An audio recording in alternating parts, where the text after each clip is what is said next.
کیونکہ فضا کا نام سنتے ہی اس کے دل میں ایک نامعلوم خوف جاگ اٹھا تھا جو اس کی ازدواجی زندگی کو نگلنے کے لیے تیار کھڑا تھا۔ بیگم پاشا نے اسے حکم صادر کرتے ہوئے کہا، آج رات تک مجھے شہریار کا فیصلہ چاہیے اور یہ فیصلہ تمہیں کروانا ہوگا عفت، ورنہ میں سمجھوں گی کہ تمہاری محبت صرف ایک دھوکہ ہے۔ شہریار جب ناشتہ کرنے کے لیے آیا تو ناشتے کی میز پر چھائی پراسرار خاموشی شہریار کے دل میں بری طرح کھٹک رہی تھی۔ اس نے نوٹ کیا کہ عفت نے نوالہ تک نہیں توڑا اور اس کی نظریں مسلسل جھکی ہوئی تھیں جیسے وہ کسی گہرے جرم کا بوجھ اٹھائے بیٹھی ہو۔ شہریار جو آفس جانے کے لیے تیار ہو رہا تھا، اس نے اپنی ٹائی کی نوٹ ڈھیلی کی اور عفت کا ہاتھ پکڑ کر اسے کھینچتا ہوا کمرے میں لے گیا اور دروازہ بند کر دیا۔ شہریار نے عفت کو دونوں کندھوں سے تھام کر اسے جھنجھوڑا اور فکر مندی اور غصے کے ملے جلے تاثرات کے ساتھ پوچھا، عفت، تمہارا چہرہ تمہارے دل کا حال سنا رہا ہے، مجھے بتاؤ کیا ہوا ہے؟ کیا امی نے پھر وہی پرانی بات دہرائی ہے؟ تم جانتی ہو میرے لیے تمہاری اہمیت کیا ہے، پھر کیوں تم ان کی باتوں کو دل پر لیتی ہو؟ میری طرف دیکھو عفت، جب تک میں زندہ ہوں تمہیں اس گھر میں کوئی کچھ نہیں کہہ سکتا۔ عفت نے نظریں اٹھائیں جن میں قربانی کا ایک عزم تھا مگر آواز لرز رہی تھی۔ اس نے شہریار کی گریبان پر ہاتھ رکھتے ہوئے اسے خود سے قریب کیا اور اپنی پیشانی اس کے سینے پر ٹکاتے ہوئے کہا، شہریار، کبھی کبھی محبت کا تقاضا دست بردار ہو جانا ہوتا ہے۔ میں آپ سے محبت کرتی ہوں، اسی لیے میں نہیں چاہتی کہ آپ کی گود ہمیشہ خالی رہے۔ تائی امی ٹھیک کہتی ہیں، فضا بہت اچھی لڑکی ہے، وہ آپ کا خیال بھی رکھے گی اور آپ کو وہ خوشی بھی دے گی جس سے میں محروم ہوں۔ شہریار کو جیسے کرنٹ لگا، اس نے جھٹکے سے عفت کو خود سے دور کیا اور غصیلے لہجے میں چیخا، تم ہوش میں تو ہو؟ عفت، تم اپنے شوہر کو کسی اور عورت کے ساتھ بانٹنے کی بات کر رہی ہو؟ کیا تمہاری محبت اتنی کمزور پڑ گئی ہے کہ تم مجھے فضا کے حوالے کرنا چاہتی ہو؟ تم میری بیوی ہو، میری محبت ہو۔ عفت نے روتے ہوئے شہریار کے قدموں میں بیٹھ کر اس کے گھٹنے تھام لیے اور ہچکیوں کے درمیان بولی، شہریار، خدا کے لیے مجھے مجبور مت کریں، میں آپ کو لاوارث نہیں دیکھ سکتی۔ اگر آپ نے دوسری شادی نہ کی تو میں خود کو ختم کر لوں گی، کیونکہ میں روز روز کے تانے اور اپنی بانجھ ہونے کا دکھ مزید برداشت نہیں کر سکتی۔ میری خاطر شہریار، صرف میری خاطر اس فیصلے کو قبول کر لیں۔ شہریار کمرے میں بے چینی سے ٹہل رہا تھا جبکہ عفت بستر کے کنارے بیٹھی مسلسل آنسو بہا رہی تھی۔ پچھلے 2-3 دن سے اس گھر میں ایک جنگ جاری تھی جو عفت نے خود اپنے آپ سے اور شہریار کی ضد سے لڑی تھی۔ وہ ہر لمحہ شہریار کو سمجھاتی رہی، اسے نسل کی بقا اور ماں کی خوشی کے واسطے دیتی رہی اور شہریار ہر بار انکار کرتا رہا، مگر عفت کی ممتا بھری ضد اور اس کی آنکھوں میں نظر آنے والی بے بسی نے آخر کار شہریار کے مضبوط اعصاب کو توڑ کر رکھ دیا تھا۔ شہریار عفت کے پاس آیا اور گھٹنوں کے بل بیٹھ کر اس کے چہرے کو اپنے ہاتھوں کے پیالے میں بھر لیا۔ اس کی اپنی آنکھوں میں بھی نمی تھی۔ اس نے عفت کی پیشانی کو چومتے ہوئے انتہائی ٹوٹے ہوئے لہجے میں کہا، ٹھیک ہے عفت، اگر تم یہی چاہتی ہو تو میں تمہاری خاطر یہ زہر کا پیالہ بھی پی لوں گا، میں دوسری شادی کر لوں گا، مگر میری ایک شرط ہے اور وہ یہ ہے کہ اس گھر میں، اس کمرے میں اور میرے دل میں جو تمہارا مقام ہے وہ کبھی کسی اور کا نہیں ہوگا۔ کوئی بھی فضا یا کوئی بھی نایاب تمہاری جگہ نہیں لے پائے گی۔ میرا دل ہمیشہ تمہارا ہی مسکن رہے گا۔ میں یہ صرف تمہاری ضد پوری کرنے کے لیے کر رہا ہوں، ورنہ مجھے اولاد کی کوئی خواہش نہیں ہے۔ عفت نے شہریار کے ہاتھوں کو چوم دیا اور اس کے سینے سے لگ گئی، جہاں اس نے اپنے آنسوؤں میں چھپی اس تکلیف کو چھپانے کی کوشش کی جو اس کے کلیجے کو کاٹ رہی تھی، کیونکہ کوئی بھی عورت خوشی سے اپنا شوہر نہیں بانٹتی، یہ صرف حالات کا جبر تھا۔ بیگم پاشا کے کمرے میں ایک فاتحانہ مسکراہٹ رقص کر رہی تھی۔ جب شہریار نے جھکے ہوئے سر اور بجھے ہوئے دل کے ساتھ اپنی رضامندی ظاہر کی تو بیگم پاشا نے فوراً اللہ کا شکر ادا کیا۔ شہریار نے سپاٹ لہجے میں کہا، امی، میں فضا سے نکاح کے لیے تیار ہوں، بشرط یہ کہ عفت کو اس گھر میں وہی مقام ملے گا جو ہمیشہ سے تھا، اور فضا کبھی بھی عفت کے معاملے میں دخل اندازی نہیں کرے گی۔ بیگم پاشا نے فوراً حامی بھر لی، کیونکہ ان کا مقصد پورا ہو رہا تھا۔ انہوں نے خوشی سے کہا، شہریار بیٹا، تم فکر نہ کرو، فضا میری اپنی بھانجی ہے، وہ تو عفت کو اپنی بڑی بہن سمجھے گی۔ میں آج ہی فضا کے گھر رشتہ بھجوا دیتی ہوں، بلکہ میں بھی فون کرتی ہوں۔ فضا جو ان کی اپنی بھانجی تھی اور بچپن سے شہریار پر نظر جمائے بیٹھی تھی، اس کے لیے یہ خبر کسی عید سے کم نہیں تھی۔ وہ جو ہمیشہ سے شہریار کی مردانہ وجاہت اور اس کی شخصیت کے سحر میں مبتلا تھی، اب اس گھر کی نئی ملکہ بننے کے خواب دیکھنے لگی تھی۔ اسے اس بات سے کوئی غرض نہیں تھی کہ شہریار کی زندگی میں عفت موجود ہے۔ اسے یقین تھا کہ وہ اپنی جوانی اور حسن کے زور پر شہریار کو اپنا بنا لے گی۔ دوسری طرف عفت اپنے کمرے میں اندھیرے میں بیٹھی تھی، جہاں اس نے اپنے ہاتھوں سے اپنی ہی خوشیوں کا گلا گھونٹ دیا تھا۔ وہ جانتی تھی کہ اب اس گھر میں ایک تیسرا وجود آنے والا ہے جو اس کی محبت میں حصہ دار بنے گا، اور یہ سوچ ہی اس کی روح کو زخمی کرنے کے لیے کافی تھی۔ شہریار اس رات عفت کے پاس نہیں آیا، بلکہ وہ چھت پر کھڑا ساری رات سگریٹ پھونکتا رہا، جیسے رو آنے والے کل کے اندیشوں کو دھوئے میں اڑانا چاہتا ہو، جبکہ عفت اپنے خالی بستر پر کروٹیں بدلتی رہی۔ نکاح کی وہ شام عفت کے لیے کسی قیامت سے کم نہیں تھی، جب پورا گھر روشنیوں سے جگمگا رہا تھا اور مہمانوں کی چہل پہل نے گھر کے در و دیوار کو ایک نئی زندگی بخش دی تھی۔ مگر شہریار کے کمرے میں ہو کا عالم تھا، جہاں وہ سفید شیروانی میں ملبوس آئینے کے سامنے کسی ہارے ہوئے سپاہی کی طرح کھڑا تھا اور اپنی ہی نظروں سے نظریں چرانے کی کوشش کر رہا تھا کہ اچانک دروازہ کھلا اور عفت اندر داخل ہوئی، جس نے آج سرخ جوڑا پہن رکھا تھا، مگر اس کے چہرے کی زردی اس کے لباس کی شوخی کا مذاق اڑا رہی تھی۔ عفت دھیرے دھیرے چلتی ہوئی شہریار کے قریب آئی اور لرزتے ہاتھوں سے اس کی شیروانی کے کالر درست کرنے لگی۔ اس کے ہاتھوں کی کپکپاہٹ شہریار کے وجود پر بجلی بن کر گر رہی تھی۔ شہریار نے عفت کے ہاتھوں کو تھام لیا اور اس کی آنکھوں میں جھانکتے ہوئے انتہائی قرب سے کہا، عفت یہ تم کیا کر رہی ہو؟ کیا تمہیں ذرا بھی رحم نہیں آتا مجھ پر؟ تم اپنے ہاتھوں سے مجھے کسی اور کا ہونے کے لیے تیار کر رہی ہو۔ یہ کون سی محبت ہے عفت جو مجھے زندہ درگور کر رہی ہے؟ خدا کے لیے مجھے روک لو، اب بھی وقت ہے، میں باہر جا کر سب کو منع کر دوں گا۔ میں فضا سے شادی نہیں کر سکتا، میرا دم گھٹ رہا ہے۔ عفت نے اپنی آنکھوں میں امڑتے ہوئے آنسوؤں کو زبردستی روکا اور لبوں پر ایک زہریلی اور زخمی مسکراہٹ سجاتے ہوئے بولی، شہریار آج آپ بہت جچ رہے ہیں، بالکل ویسے ہی جیسے ہماری شادی کے دن لگ رہے تھے۔ آپ کو یاد ہے تب ہی آپ نے یہی سفید شیروانی پہنی تھی اور میں نے آپ سے کہا تھا کہ آپ شہزادے لگ رہے ہیں۔ آج بھی آپ وہی شہزادے ہیں، فرق صرف اتنا ہے کہ آج آپ کی ملکہ بدل رہی ہے، مگر سلطنت وہی رہے گی۔ شہریار نے آئینے میں عفت کا عکس دیکھا تو اسے محسوس ہوا جیسے عفت کے اندر کچھ ٹوٹ کر بکھر گیا ہے۔ وہ اسے گلے لگانا چاہتا تھا، اسے دلاسا دینا چاہتا تھا کہ تم ہی میری ملکہ ہو، مگر باہر سے شہنائیوں کا شور اور بیگم پاشا کی پکار اسے اپنی ذمہ داری کی یاد دلا رہی تھی۔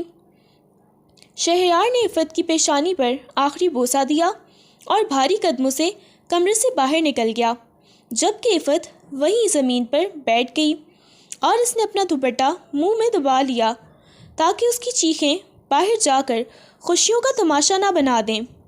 نکاح کے بعد جب فضا دلہن بن کر حویلی نما گھر میں آئی تو اس کا انداز توقع کے بالکل برعکس تھا۔ وہ شرمائی ہوئی، سمٹی ہوئی سی لگ رہی تھی اور اس کے چہرے پر ایک معصومیت تھی جس نے آتے ہی سب کا دل موہ لیا تھا۔ رسموں کے بعد جب بیگم پاشا اسے لے کر عفت کے پاس آئیں تو فضا نے آگے بڑھ کر عفت کے پاؤں چھونے کی کوشش کی، مگر عفت نے اسے بازوؤں سے تھام کر گلے لگا لیا۔ فضا نے عفت کے کان میں دھیمے اور عاجزانہ لہجے میں کہا، آپا، میں جانتی ہوں آپ کے دل پر کیا گزر رہی ہے، اور مجھے معاف کر دیں اگر آپ کو لگتا ہے کہ میں آپ کی جگہ لینے آئی ہوں۔ یقین کریں، آپ کی جگہ کوئی نہیں لے سکتا۔ آپ اس گھر کی بڑی ہیں اور شہریار کی پہلی محبت ہیں۔ میں تو بس اس گھر میں ایک سائے کی طرح رہوں گی، آپ کی اور خالہ جان کی خدمت کروں گی۔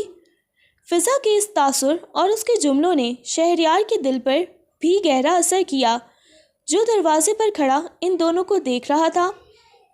اسے لگا کہ شاید وہ غلط سوچ رہا تھا۔ فضا واقعی ایک سلجھی ہوئی اور سمجھدار لڑکی ہے جو گھر جوڑنے آئی ہے۔ بیگم پاشا نے خوشی سے فضا کا ماتھا چوما اور عفت کی طرف دیکھ کر تنبیہی انداز میں بولی، دیکھا عفت، میری فضا کتنی سمجھدار ہے۔ اب تم بھی اپنا دل بڑا کرنا اور اسے چھوٹی بہن سمجھ کر رکھنا، بلا وجہ کی رنجشیں مت پالنا۔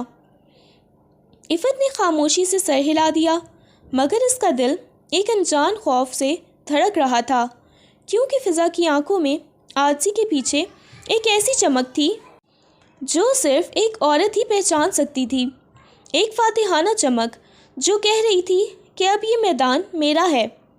رات کا سناٹا گہرا ہو چکا تھا اور حویلی کی روشنیاں مدھم پڑ گئی تھیں جب شہریار بوجھل قدموں سے فضا کے کمرے کی طرف بڑھا، جہاں وہ گھونگھٹ نکالے اس کا انتظار کر رہی تھی۔ شہریار کے ذہن میں عفت کا روتا ہوا چہرہ گھوم رہا تھا، اور وہ فیصلہ کر چکا تھا کہ وہ فضا کے قریب نہیں جائے گا، صرف نام کا رشتہ نبھائے گا۔ مگر وہ جب کمرے میں داخل ہوا تو ماحول میں موتیاں اور گلاب کی مہک رچی ہوئی تھی جو اس کے اعصاب کو متاثر کرنے لگی۔ شہریار نے دروازہ بند کیا اور بستر کے قریب جا کر کھڑا ہو گیا۔ اس نے سرد لہجے میں کہا، فضا، میں جانتا ہوں کہ یہ شادی ہماری مرضی سے نہیں ہوئی، بلکہ خاندان کی ضرورت کے تحت ہوئی ہے، اس لیے مجھ سے کسی جذباتی وابستگی کی امید مت رکھنا۔ میرا دل عفت کے پاس ہے اور ہمیشہ اسی کے پاس رہے گا۔ فضا نے آہستگی سے اپنا گھونگھٹ اٹھایا اور شہریار کی طرف دیکھا۔ اس کی بڑی بڑی آنکھوں میں کاجل کی تحریر اور ہونٹوں کی لرزش نے شہریار کو اپنی بات مکمل کرنے سے روک دیا۔ فضا انتہائی دل فریب لگ رہی تھی۔ اس نے اٹھ کر شہریار کے ہاتھ کو اپنے ہاتھوں میں لے لیا اور اپنی مخمور آواز میں بولی، شہریار، میں آپ سے محبت یا دل کا دعویٰ نہیں کر رہی ہوں، میں تو صرف آپ کا نام اور آپ کا ساتھ چاہتی ہوں۔ کیا ایک بیوی ہونے کے ناطے میرا اتنا بھی حق نہیں کہ آپ مجھے اپنا لیں؟ فضا کی قربت، اس کی جوان سانسوں کی گرمی اور اس کا مہکتا ہوا وجود شہریار کے ارادوں کو کمزور کر رہا تھا۔ شہریار ایک مرد تھا اور اس کے سامنے ایک حسین و جمیل عورت اپنے تمام تر ہتھیاروں کے ساتھ موجود تھی جو اسے اپنی طرف راغب کر رہی تھی۔ شہریار نے خود کو روکنے کی آخری کوشش کی، مگر فضا نے اپنا سر اس کے سینے پر رکھ دیا اور اس کے دل کی دھڑکنوں کو سنتے ہوئے بولی، شہریار، میں آپ کی ہوں، صرف آپ کی۔ اس لمحے شہریار کا ضبط ٹوٹ گیا۔ فضا کی کم عمری اور اس کی بے پناہ کشش نے اسے ایک نئے شہر میں جکڑ لیا، اور وہ عفت کو دیے گئے وعدے بھول کر فضا کے حصار میں قید ہو گیا۔ وہ رات جو عفت کے لیے ہجر کی رات تھی، شہریار اور فضا کے لیے وصل کی ایک نئی داستان بن گئی۔ اگلی صبح جب سورج کی پہلی کرن نے کمرے کی کھڑکی سے جھانکا تو عفت پہلے ہی جاگ چکی تھی، یا شاید وہ سوئی ہی نہیں تھی۔ وہ کچن میں ناشتہ بنا رہی تھی جب اس نے سیڑھیوں سے فضا کو اترتے ہوئے دیکھا۔ فضا بن سنور کر اپنے حسن کی پوری آب و تاب کے ساتھ نیچے آ رہی تھی۔ اس نے ایک شوخ رنگ کا سوٹ پہن رکھا تھا اور اس کے گیلے بال اس کی کمر پر بکھرے ہوئے تھے، جو اس بات کی گواہی دے رہے تھے کہ رات اس پر کتنی مہربان گزری ہے۔ فضا کا وہ سراپا، وہ مہکتا وجود اور اس کے چہرے پر موجود فاتحانہ مسکراہٹ دیکھ کر عفت کے دل پر جیسے کسی نے تیر دھاڑ دیے ہوں۔ اس کے ساتھ ہاتھ سے چمچ گر گیا اور پورا کچن اس کی آواز سے گونج اٹھا۔ فضا نے مسکراتے ہوئے کچن میں قدم رکھا اور عفت کے قریب آ کر بڑے پیار سے بولی، السلام علیکم آپا، آپ کیوں تکلیف کر رہی ہیں؟ ناشتہ تو ملازم بھی بنا لیتے ہیں۔ شہریار ابھی سو رہے ہیں، انہیں رات دیر سے نیند آئی تھی، اس لیے میں نے سوچا کہ ان کے لیے اسپیشل کافی میں خود بنا لوں۔ انہیں میرے ہاتھ کی کافی پسند آئے گی، مجھے یقین ہے۔ فضا کا لہجہ اتنا میٹھا تھا کہ عفت اسے کچھ کہہ بھی نہیں سکی تھی، مگر ان الفاظ نے عفت کے زخموں پر نمک چھڑک دیا تھا۔ عفت نے لرزتی ہوئی آواز میں جواب دیا، وعلیکم السلام۔ فضا، تم اب اس گھر کی بہو ہو، تمہارا حق ہے، جو چاہے کرو، مگر شہریار کی پسند ناپسند میں بہتر جانتی ہوں۔ وہ صبح اٹھ کر صرف چائے پیتے ہیں۔ فضا نے ایک دبی ہوئی ہنسی کے ساتھ کہا، آپا، پسندیں بدلتے دیر نہیں لگتی، انسان بدل جاتے ہیں تو عادتیں کیا چیز ہیں۔ آپ فکر نہ کریں، اب میں آ گئی ہوں نا، میں سب سنبھال لوں گی۔ اسی اثناء میں شہریار بھی کچن میں آ گیا۔ اس کے چہرے پر ایک تازگی تھی جو عفت نے کافی عرصے بعد دیکھی تھی۔ اس نے عفت سے نظریں ملانے سے گریز کیا اور سیدھا فضا کے پاس جا کر کھڑا ہو گیا اور نرم لہجے میں پوچھا، گڈ مارننگ فضا، تم اتنی جلدی کیوں اٹھ گئی؟ تمہیں آرام کرنا چاہیے تھا۔ عفت کو پہلی بار احساس ہوا کہ سوکن کا وجود محض ایک رشتہ نہیں بلکہ ایک مسلسل اذیت ہے جو انسان کو گھٹ گھٹ کر مار دیتی ہے۔ وقت کے ساتھ ساتھ شہریار کی ترجیحات بدلنے لگیں اور گھر کا نقشہ تبدیل ہونے لگا۔ شروع کے چند دن شہریار نے کوشش کی کہ وہ دونوں بیویوں میں توازن رکھے، مگر فضا کی کشش اور اس کے ہر وقت کے لاڈ پیار نے شہریار کو پوری طرح اپنی مٹھی میں کر لیا تھا۔ اب وہ زیادہ وقت فضا کے کمرے میں گزارتا، جہاں سے اکثر کہکہوں کی آوازیں آتی تھیں جو عفت کے کانوں میں پگھلا ہوا سیسا انڈیلتی تھیں۔ عفت کا کمرہ ویران ہوتا جا رہا تھا۔ شہریار اب وہاں صرف رسم پوری کرنے آتا تھا یا کبھی کبھار اپنے کپڑے لینے کے لیے۔ جب وہ عفت کے پاس آتا تو اس کے چہرے پر ایک عجیب سی بیزاری ہوتی۔ وہ موبائل میں لگا رہتا یا تھکاوٹ کا بہانہ کر کے کروٹ بدل کر سو جاتا۔ ایک رات عفت نے ہمت کر کے شہریار کے کندھے پر ہاتھ رکھا اور اسے اپنی طرف متوجہ کرتے ہوئے کہا، شہریار، کیا میں اس گھر میں صرف ایک فرنیچر کا ٹکڑا بن کر رہ گئی ہوں؟ آپ اب مجھ سے بات بھی نہیں کرتے، کیا میری قربانی کا یہی صلاح دینا تھا آپ نے؟ شہریار نے جھنجھلا کر اپنا کندھا چھڑایا اور تلخی سے بولا، عفت پلیز شروع مت ہو جانا، میں دن بھر کا تھکا ہوا آتا ہوں، مجھے سکون چاہیے ہوتا ہے اور تم ہر وقت کی رونے دھونے والی باتیں لے کے بیٹھ جاتی ہو۔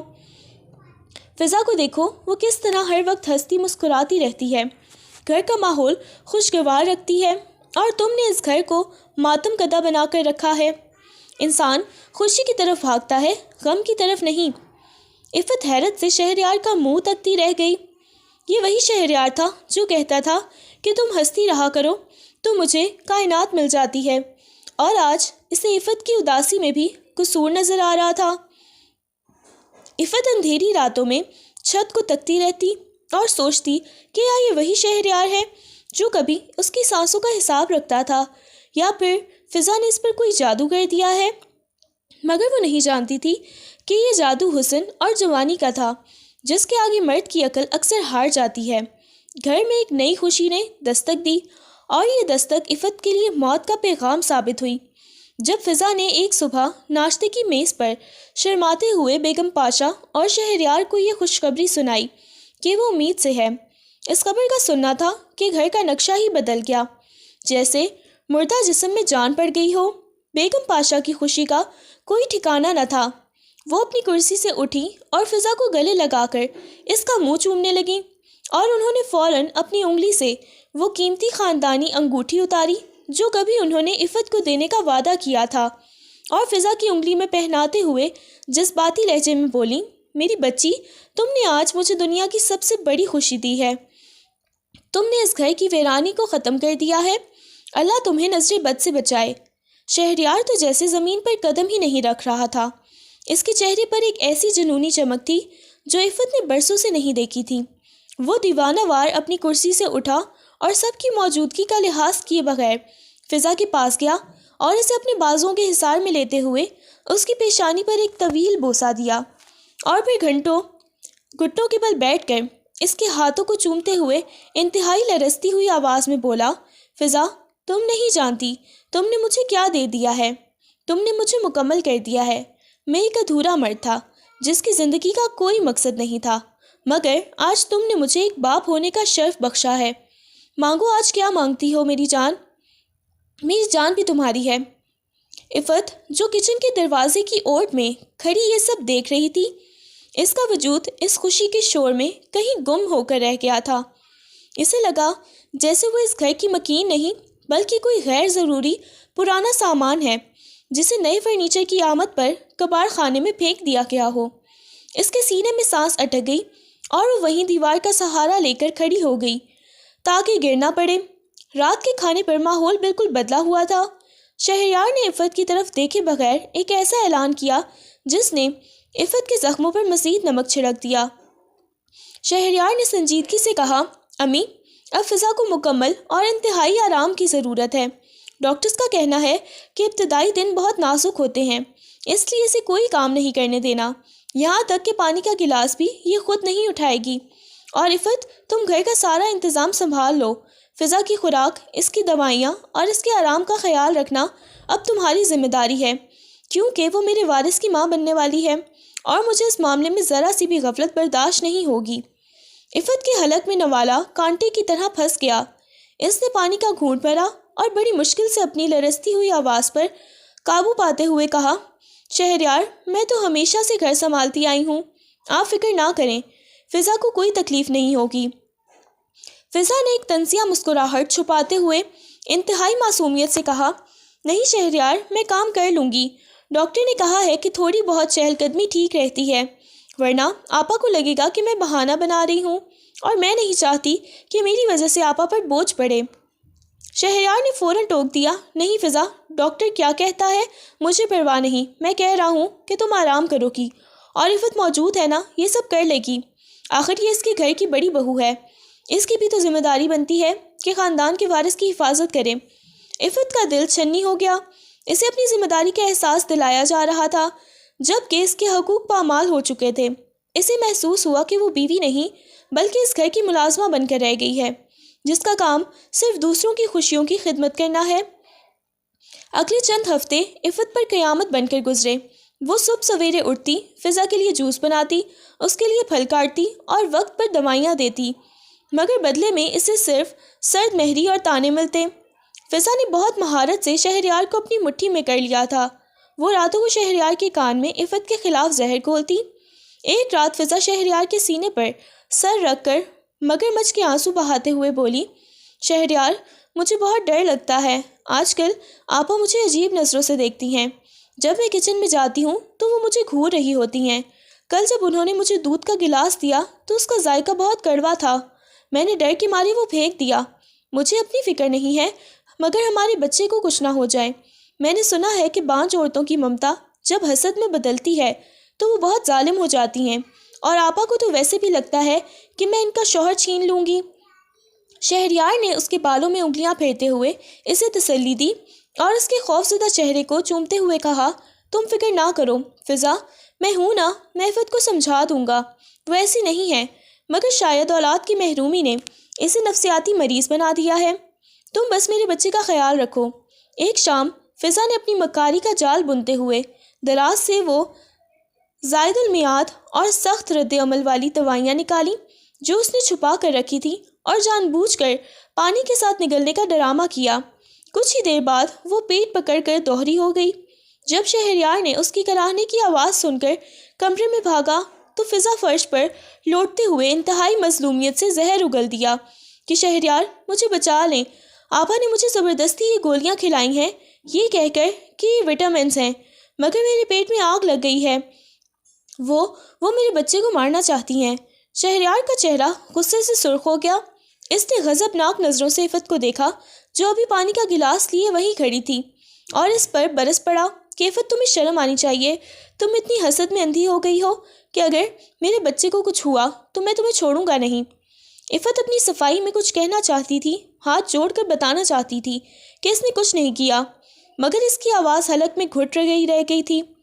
وہ دیوار سے لگ کر خاموشی سے آنسو بہاتی رہی، کیونکہ اس گھر میں اب صرف آنسوؤں اور سچائی کی کوئی قیمت نہیں تھی، اور فضا کی جھوٹی اداکاری اس پر بھاری پڑ گئی تھی۔ ایک روز عفت کے ضبط کا بندھن اس وقت ٹوٹ گیا جب اس نے دیکھا کہ شہریار اب اس کے کمرے میں آنا تو دور، اسے سلام تک کرنا بھی بھول گیا ہے۔ وہ سارا وقت فضا کی ناز برداریوں میں لگا رہتا تھا، اور عفت گھر میں ایک بھٹکتی ہوئی روح بن کر رہ گئی تھی۔ عفت نے ہمت جمع کر کے اور شہریار کا راستہ روکا جب وہ آفس کے لیے نکل رہا تھا۔ اس نے لرزتے ہاتھوں سے شہریار کا بازو تھام لیا اور انتہائی دکھ بھرے اور ٹوٹے ہوئے لہجے میں کہا، شہریار رک جائیں، خدا کے لیے 2 منٹ رک جائیں، مجھے آپ سے بات کرنی ہے، پلیز میری بات سن لیں۔ میں اس گھر میں گھٹ گھٹ کر مر رہی ہوں، آپ مجھے نظر انداز کر رہے ہیں۔ شہریار نے بیزاری سے گھڑی دیکھی اور جنجلا کر اپنا بازو چھڑاتے ہوئے بولا، عفت کیا تماشا ہے، مجھے آفس کے لیے دیر ہو رہی ہے اور تمہارے پاس وہی پرانی رونے دھونے والی باتیں ہوں گی۔ میرے پاس فضول بحث کا وقت نہیں ہے، فضا کی طبیعت ناساز ہے، مجھے جلدی واپس آنا ہے۔ عفت نے اس کی آنکھوں میں آنکھیں ڈال کر ایک جنونی انداز میں کہا، شہریار مجھے میرا وہ پرانا شہریار واپس کر دیں جو مجھ سے محبت کرتا تھا، جس کے لیے میں کائنات تھی، یا پھر مجھے اس قید سے آزاد کر دیں، مجھے طلاق دے دیں۔ میں یہ سوکن کا عذاب اور آپ کی یہ نفرت مزید برداشت نہیں کر سکتی۔ میں پتھر نہیں ہوں، گوشت پوست کی انسان ہوں، میرا بھی دل ہے۔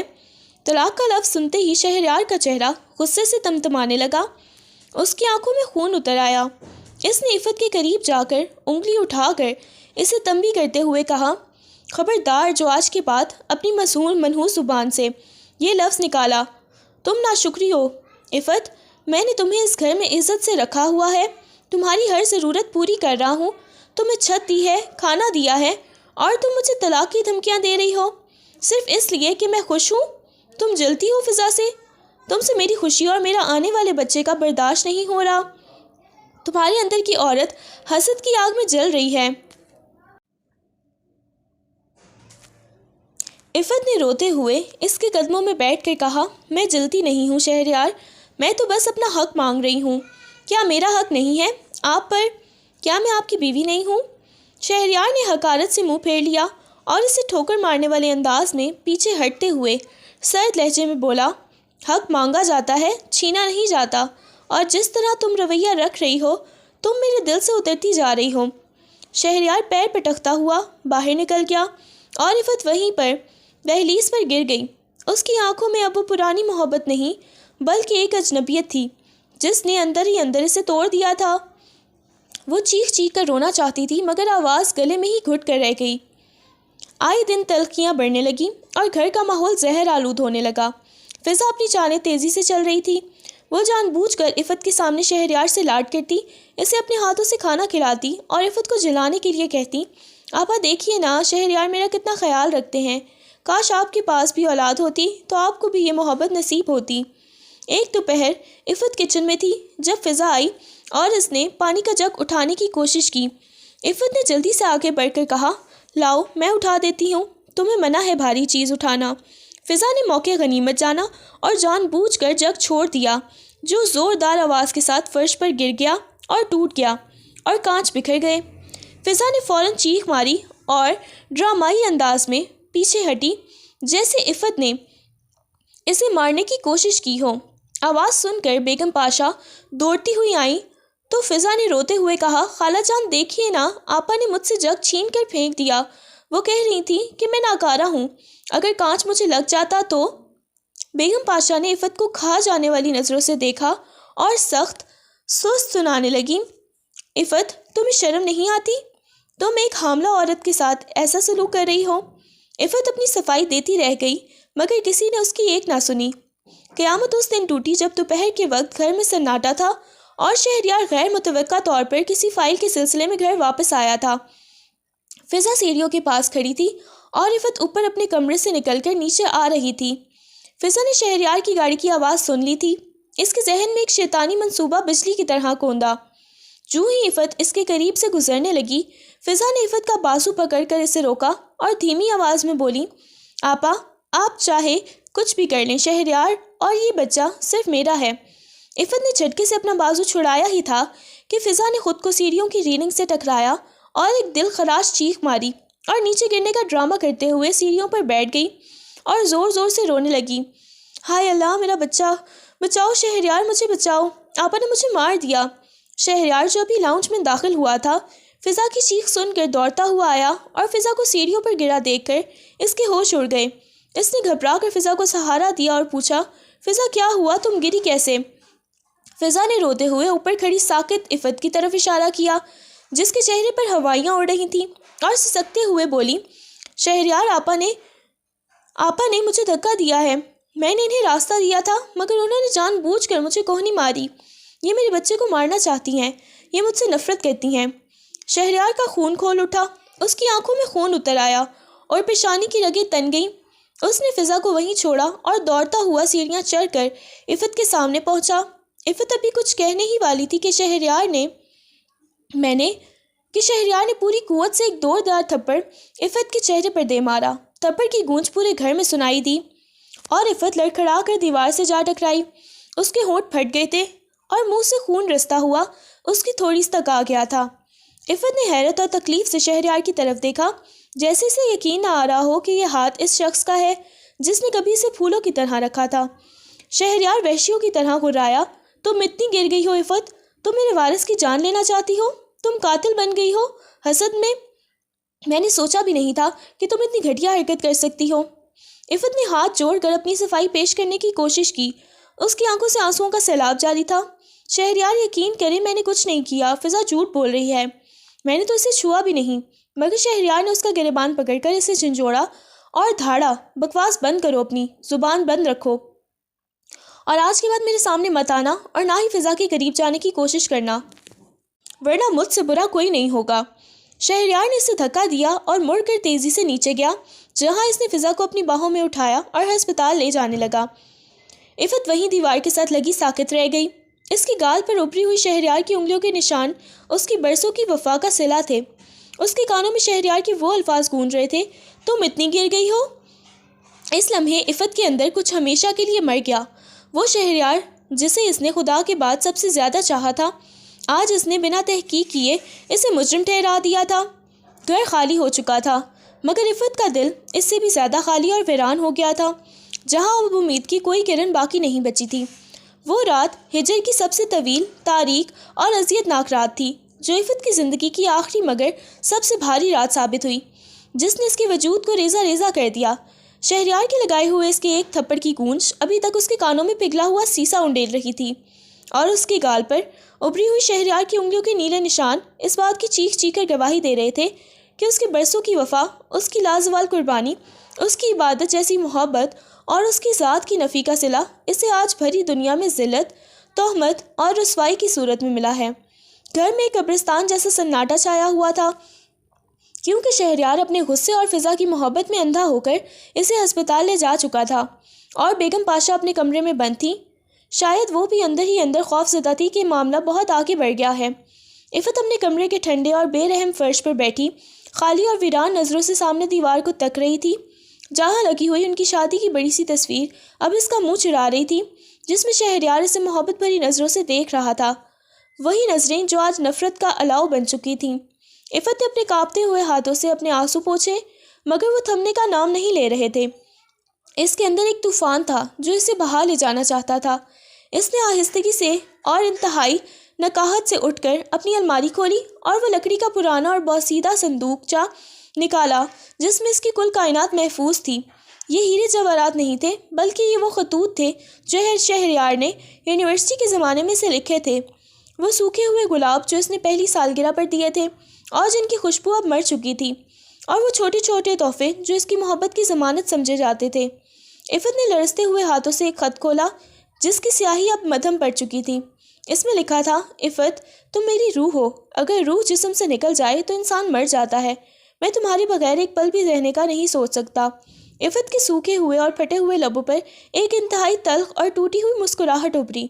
اس نے خط کو اپنے سینے سے لگایا اور خود کلامی کرتے ہوئے مدھم اور لرزتی ہوئی آواز میں کہا، شہریار، آپ تو میرے بغیر جی لیے، بہت خوشی سے جی رہے ہیں، بلکہ آپ نے تو اپنی روح کو خود اپنے ہاتھوں سے نکال کر پھینک دیا، مگر میں نے اپنا وعدہ نبھایا۔ میں آپ کی روح تھی اور روح کو جسم کی اذیت محسوس ہوتی ہے۔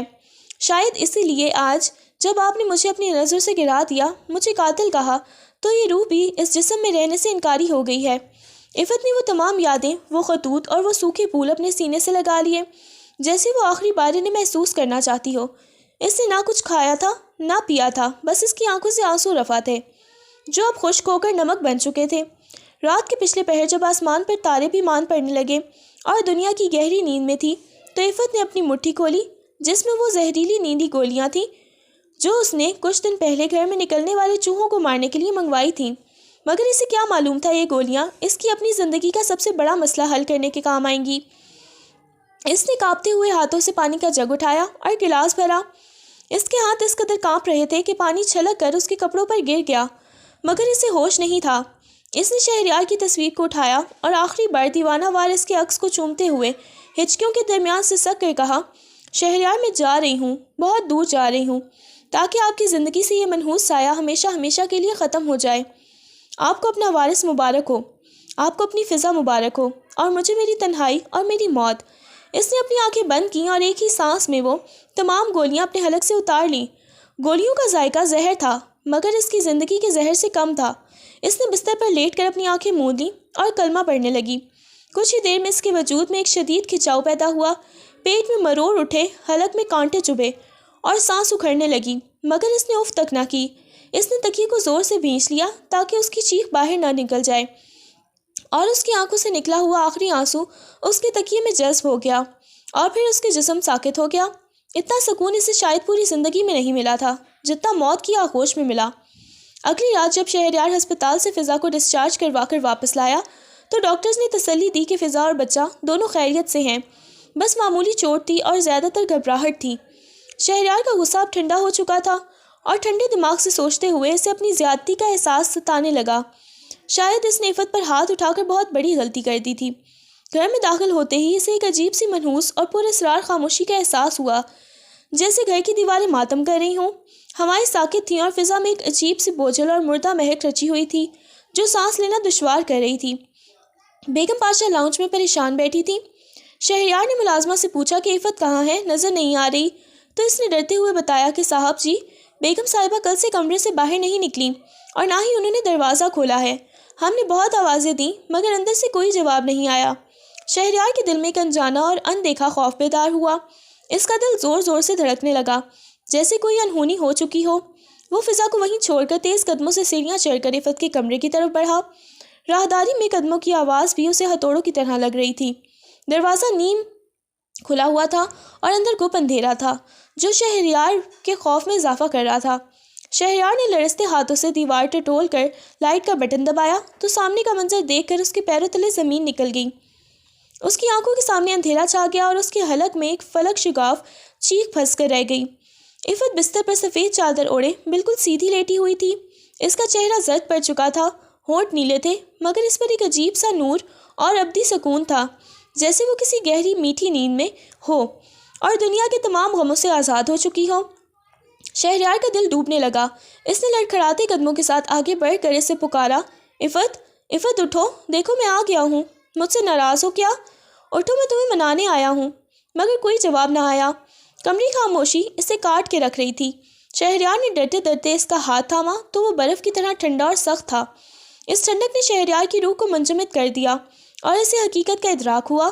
اس نے دیوانہ وار عفت کے کندھوں کو پکڑ کر اسے جھنجھوڑا۔ عفت، خدا کے لیے مذاق مت کرو، پلیز آنکھیں کھولو، میں معافی مانگتا ہوں، مجھ سے غلطی ہو گئی، مجھے سزا دے دو، مجھے مار لو، مگر ایسے چپ مت رہو۔ اسی لمحے اس کی نظر سائڈ ٹیبل پر پڑی خالی شیشی اور ایک کاغذ کے مڑے توڑے ٹکڑے پر پڑی۔ شہریار نے کانپتے ہاتھوں سے وہ کاغذ اٹھایا جس پر عفت کی خوبصورت لکھائی میں صرف اتنا لکھا تھا، میرا وارث، میری محبت تھی جو آپ نے شک اور نفرت کے تھپڑ سے مار دی۔ اب میں جا رہی ہوں تاکہ آپ کی خوشیوں میں کوئی رکاوٹ نہ رہے۔ خوش رہیے گا اپنے وارث کے ساتھ۔ یہ تحریر پڑھتے ہی شہریار کے ضبط کا بندھن ٹوٹ گیا۔ اس نے آسمان سر پر اٹھا لیا۔ وہ عفت کی لاش سے لپٹ گیا اور دھاڑے مار کر رونے لگا۔ اس کی چیخیں حویلی کی دیواروں سے ٹکرا کر واپس آ رہی تھیں اور سننے والوں کا دل دہلا رہی تھیں۔ عفت، تم مجھے چھوڑ کر نہیں جا سکتی، عفت واپس آ جاؤ، میں مر جاؤں گا تمہارے بنا۔ گھر کے باقی لوگ اور بیگم پاشا بھی دوڑتے ہوئے آئے، مگر اب بہت دیر ہو چکی تھی۔ عفت اس دنیا کی ظالم عدالت سے بری ہو کر اس عدالت سے جا چکی تھی جہاں انصاف تاخیر ہوتی تھی اور جہاں دلوں کے حال سنے جاتے تھے۔ عفت کے جانے کے بعد شہریار کی دنیا اجڑ گئی۔ وہ شخص جو اولاد کی تمنا میں دوسری شادی تک کر گیا تھا، جس نے نسل بڑھانے کے خواب دیکھے تھے، اب اسے اپنی ہی سانسیں بوجھ اور اپنی زندگی بے معنی لگنے لگی تھیں۔ عفت کی تدفین کے بعد شہریار گھر نہیں بلکہ قبرستان کا ہو کر رہ گیا تھا۔ وہ دن رات وہیں عفت کی قبر پر بیٹھا مٹی کو ریتتا رہتا اور بچوں کی طرح روتا۔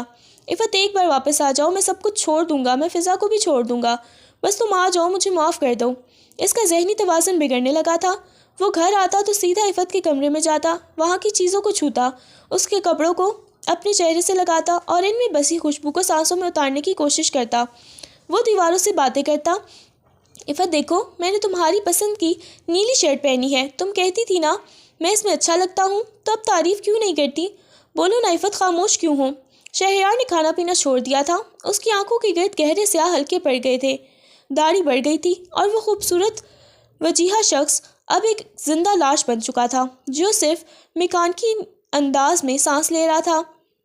بیگم پاشا اپنے اکلوتے بیٹے کی یہ حالت دیکھ کر خون کے آنسو روتی تھیں۔